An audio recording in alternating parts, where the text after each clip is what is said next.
Yes, my dears, in my this video I'm going to talk some very general issues.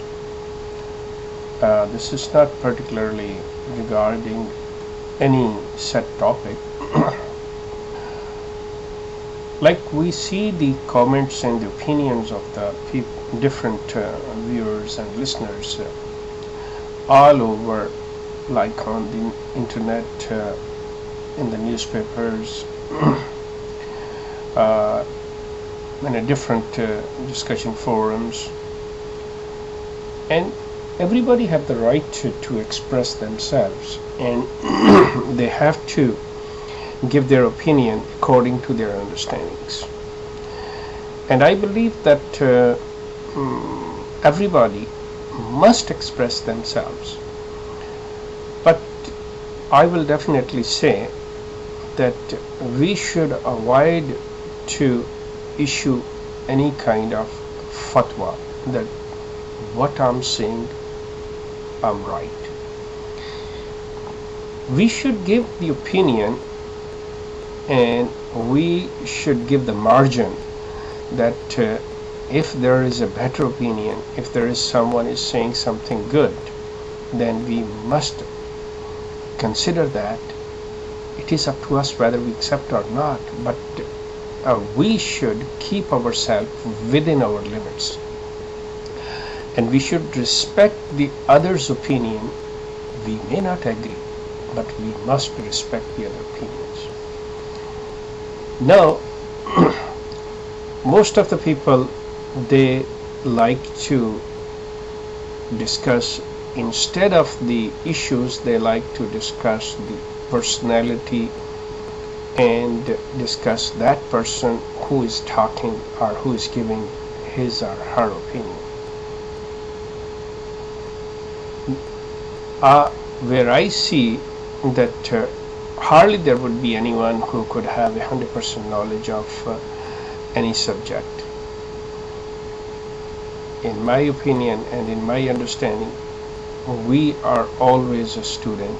We always learn until our last breath. But what we say, that is our own understanding, that what we learned, that what we understood from someone. So someone should not be upset that why someone is giving such opinion where I'm not agree on that, where I don't think so. That I should let the other person have all the right to say. Now, mostly I give my opinion about Ahmadiyyat and about the founder of this Ahmadiyyat, Janab Ghulam Ahmad Qadiani's. And normally I don't agree with him, with his claims. But when I say something, then I must provide some of the evidence, some of the references, some of the base, that based on what I am not agree with him and I think the person is not right in my opinion, instead of giving an absolute fatwa. No, what I'm saying is completely, he's not right, he's wrong. No, where I think, where I consider that he's not right, I should give that the reference that based on this one. Like for example, when I say that I do not agree with Mirza Ghulam Ahmad Qadiani Sahib, that he was a prophet, he was the promised Messiah, he was the Imam Mahdi. Because when I study about him, I see that he makes a claim, that his claim is based on Quran and based on Ahadith.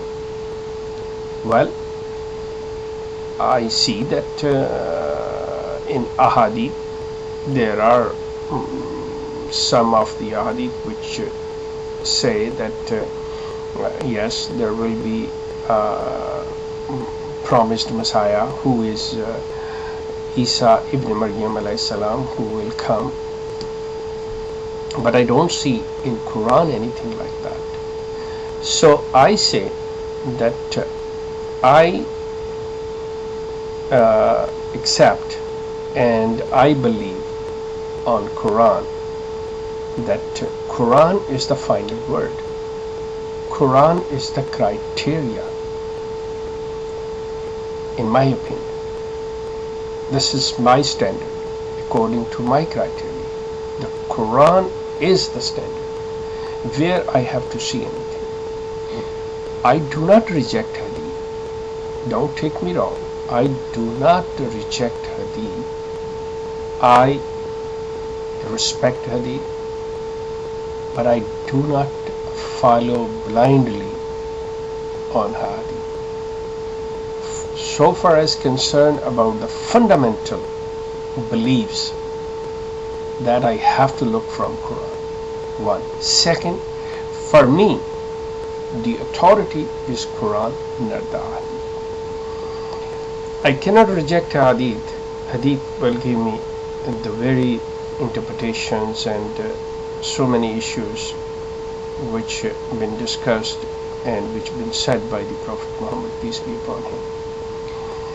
But if you would like or someone would like to establish his or her own kind of a group or firqa, which is absolutely Quran is not allowing, Quran is not permitting around that one, then I'm sorry to say that I will look through Quran and I will not accept that one, because Quran says that you cannot go into the groups, you cannot divide yourself, you cannot divide your deen into different groups. So I will say that I do not accept.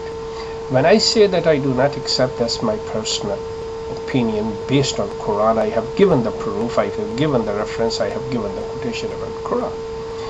No, the other person, instead of that one, that discussing issues should not discuss my personality, that what kind of this person or blah blah blah.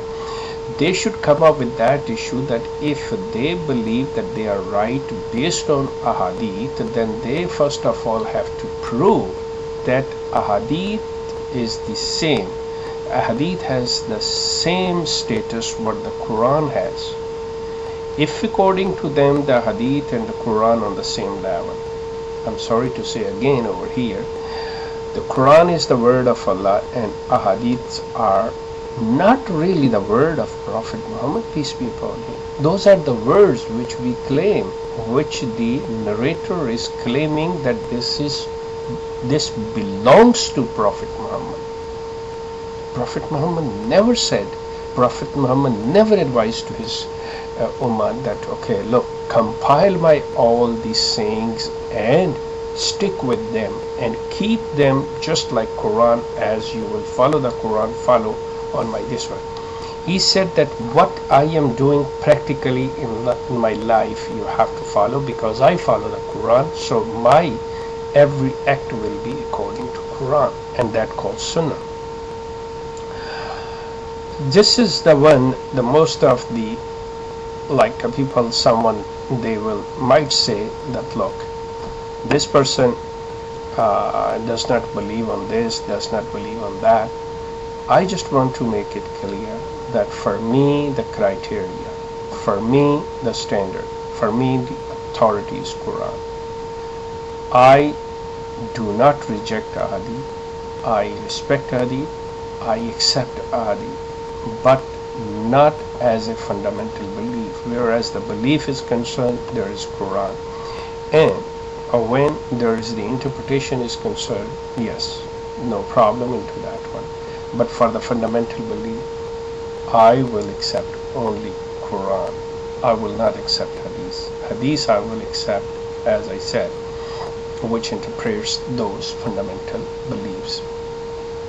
The criteria, the standard, and the authority is Quran, not the Hadith. I'll continue with this one to let the people know about my personal beliefs and all these things, where the most of the questions come to me, that what I believe and where I stand. I will be keep on coming and talking on that one. Thank you for this one, and we will continue.